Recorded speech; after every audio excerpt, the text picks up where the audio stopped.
રાજપીપળામાં પાણી માટે આક્રોશ. વોર્ડ નંબર 5ની મહિલાઓનો પાલિકા કચેરીએ હલ્લાબોલ.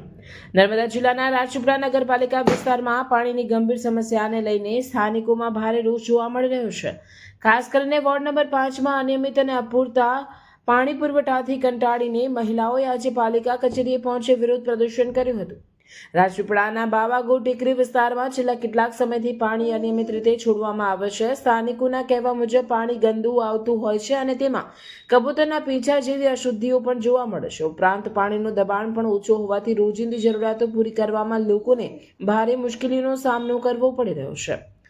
સ્થાનિક મહિલાઓએ ચેતવણી આપી છે કે જો ટૂંક સમયમાં પાણીની સમસ્યાનું નિરાકરણ નહીં આવે તો બાવાગો ટેકરી વિસ્તારના લોકો દ્વારા મુખ્ય અધિકારીને આવેદનપત્ર પાઠવી વધુ ઉગ્ર આંદોलन हाथ धरવામાં આવશે. तो उसमें क्या निकल रहा है पानी में? सर पानी के अंदर हमारे जंतु निकल रहे हैं, फिर अपने कबूतरों के पीछे ऐसे सब निकल रहा है, बहुत गंदगी आ रही है.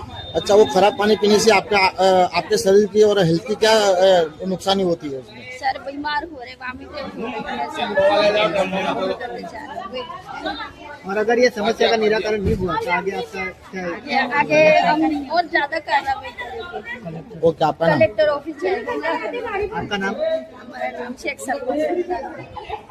જો સાહેબ આજથી કેટલા વર્ષો પહેલાં જ્યારે કોઈ સુવિધા નથી એટલી બધી, તો પહેલા માળ પર પાણી એમને એમ ચડતું હતું અને આજે આટલી બધી ટેકનોલોજી વધી ગઈ છે તો એવા સુવિધા ત્રીજા માળે ચડવું જોઈતું હતું. એની જગ્યાએ ગ્રાઉન્ડ ફ્લોર પર પાણી આવતું બંધ થઈ ગયેલું. બરાબર.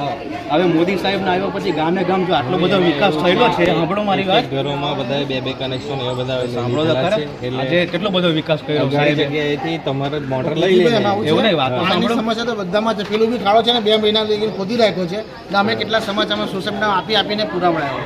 જાણે કે હજુ બી એક ખાડો જો એમાં છે. આ લોકોના પડ્યા માણસ જાય છે.